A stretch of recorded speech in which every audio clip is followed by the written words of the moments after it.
HR said we can't make exceptions, so I took all my PTO at once. But I used the Stardust Frost. New manager comes in loud, talking about structure and consistency. Suddenly no WFH, no flex hours, no swap in PTO. I asked to move 2 days. My cousin's wedding, she just goes, "Sorry, we can't make exceptions to anyone. It wouldn't be fair." Alright then, I put in a request for all 23 of my unused PTO days. Straight through end of quarter. No overlap, no coverage. It got approved in like 10 minutes. Well, okay. Couple days later, she is in full panic mode. "Wait, who is handling your workload?" "Dunno, I assumed you had a plan. No exceptions, right?" She had to cover me and deal with fallout. Stuff piled up, clients got pissy, 2 people quit. I came back to a new HR memo. Managers can now approve flexible PTO on a case-by-case basis. Turns out fair looks different when you read the one getting screwed. Trying to performance manage me out of a job? I'm up for the challenge by user WakeWeep 3000. Years ago I worked for a supervisor who just didn't like me. No reason why, since I just came to work, did my job, and went home at the end of the day. But he decided that I was terrible at what I did and decided to performance manage me out of my job. Amen. He wrote me up for some vague bullshit and asked me to sign it, but since it didn't share any hard facts and data, I asked for examples of this. Meeting ended with document unsigned since he didn't have an example for this. Tried it again with an example this time, and I asked how often this would be reviewed for feedback, how the feedback would be given, and how the improvement or non-improvement would be measured. He hadn't have a solid answer, so again no document signed and the meeting ended. The next time he had HR in the meeting and had all his documentation and the answer to my questions from the prior meeting. He decided to be so smart on how feedback would be given daily via email. I signed the paper and he gave a smug smile. Next day comes along and shockingly there was 0 feedback given. No email sent for the rest of the week. Get called into a meeting with boss and HR with a paper saying there was no improvement and I was being put on warning for termination, and oops, I'm sorry, but can you show me the emails where feedback was given daily as outlined? There were none. Meeting ended. Next day email sent with feedback. I responded with facts and data. No response. Day after email sent with feedback. Again responded noting that I hadn't gotten any follow-up for the day before and responded to that day's email with facts and data. Third day I again noted that I hadn't gotten any answers to the prior 2 days' questions and added facts and data for this one. Then I CC'd the HR person and sent it back. Apparently after much discussion, boss decided that it was too hard to performance manage someone out of a job and my work was suddenly just fine after all. Told me I couldn't get time off to go home for holidays, fine, I quit. Several years in a row till they couldn't be bothered with the paperwork. Was reminded from a recent post. I worked part-time throughout my studies UK on a 0-hour contract, a club/pub/events venue. This was over a decade ago. They didn't let folk have both Christmas and New Year's off, you had to work one of them. I joined and was made supervisor shortly after cause I had common sense and figured stuff out quickly. I went home for the holidays, and when that time came the first year I just said I'd quit. Ended, there was no issue with finding another almost minimum wage part-time job. Reapplied in January as they were looking for staff. Were hired. Next holidays come around and I tell them the same thing. Same thing all over again. Next year, they'd just tell me please don't leave, just take whatever days off and we'll see you again next year. I'm also great friends to this day with my favorite GM from those days, though I went and got a job in my field. Don't he want me start before 8-0? Fine. Years ago I worked for this complete sucker at a semi-public service type place. Moody, arrogant my first week there, she must have mentioned having a PhD/doctorate/I am a doctor at least half a dozen times, and the biggest goddamn snob I've ever met. We had flexible work hours, spread of hours, between 7:00 am and 6:00 p.m., signing on in 15-minute increments. If I had a really good run in traffic, sometimes I'd get there in time to sign on at 7:30 or 7:45. Well, psycho doctor didn't he like that and said I couldn't start before 8:00, despite everyone else in the office being allowed to. I explained that sometimes if the traffic was good I got in earlier than that, but she wouldn't have it. Told me if I got in early. I could read through my work emails, but I couldn't sign on before 8:00. So basically she expected me to give 15 minutes, 30 minutes free labor. Yeah, nah, screw that. So if I got in early and the weather was nice, I'd sit outside, or if it wasn't, I'd sit at my desk and read my Kindle or play on my phone. And didn't switch my computer on until bang on 8:00. Her boss came by early one morning wanting to collect something she'd left in the office for him. And of course the office wasn't open and she demanded to know where I was. I reminded her that I wasn't allowed to start before 8:00, which I could tell royally pissed her off, but there was nothing she could do about it as I had the email trail to back me up.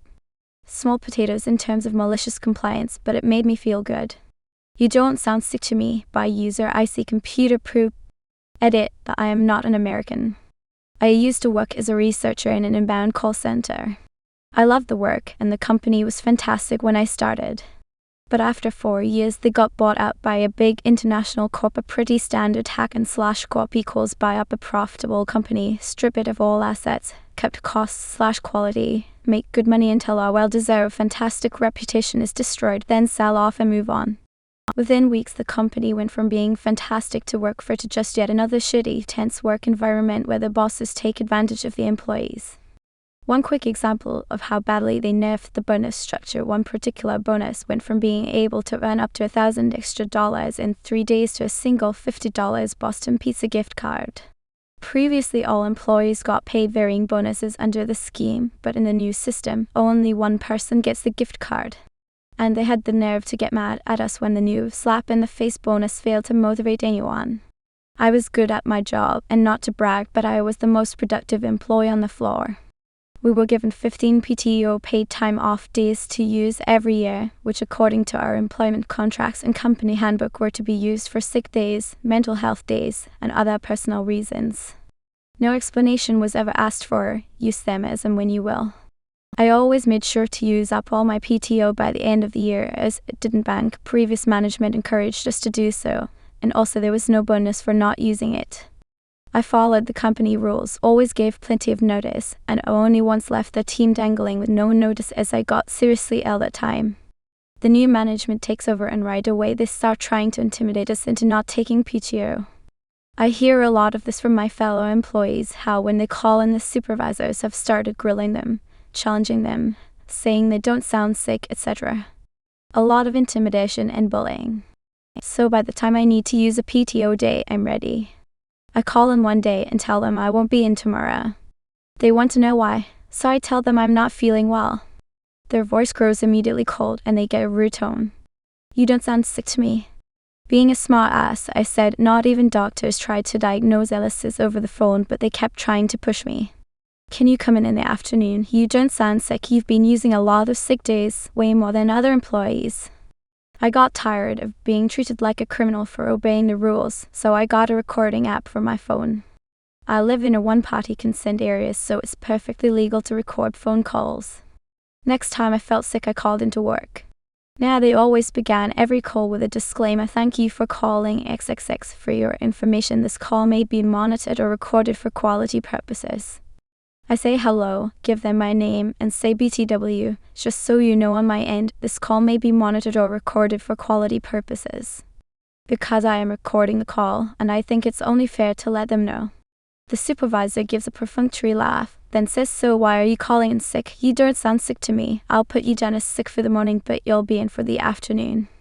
I inform them that no, I'm calling in for at least one day and will update if I don't feel better. She says no, I'll put you down for half a day. You can call in again if you don't feel better. Once again I say no, restate my position, and tell them that is that. She gets really pissy and starts insinuating that this might cause me to lose my job. Why do you take so much more PTO than the other employees? I take what my employment contract says I am entitled to. No more, no less. Well, you should have a better team spirit. We'll have to review this with HR. Threatening tone. Classical bullying playbook. I'm off the next day, come in for my following shift. Go see HR. I sit down at Art's desk in HR. He's very much a corporate HR lapdog. He starts scurrying on about how they are going to have to review my employment contract and consider whether or not going forward I am a good fit at XXX Corp. Now, in case I seem too calm in this scenario, bear in mind that, while I do prefer to remain at XXX for the time being, I do not care if they want to fire me. I'm very good at my job. I have had several job offers from competing companies, so the threat of being fired does not faze me. While Art is berating me, I take out my phone and start playing the recording I made when calling in sick. Art stops, starts to get annoyed, then realizing he's listening to a recording of an employee verbally berating and intimidating a worker for exercising their contractual, legal rights. He excuses himself and is gone for about 10 minutes before returning, visibly angry but restrained. He tried to dress me down, scare me, intimidate me into thinking I had violated the law with an illegal recording. I told that, working as I did as a professional researcher, I had, to no surprise, done my research, and single-party consent is all that was required. He shifted gears, starting saying the recording didn't count because the supervisor thought I was joking. I wasn't. But she thought you were. And she was wrong, so it doesn't really matter what she thought, Art. I told her the truth. She made a mistake, and recording my own phone conversations is 100% legal and admissible. Art leaves and returns a few minutes later, ever more red-faced. You can go back to your desk. I did as instructed, and that was all I ever heard again about using my PTO. Whenever I called in from then on, they were always very precise and professional.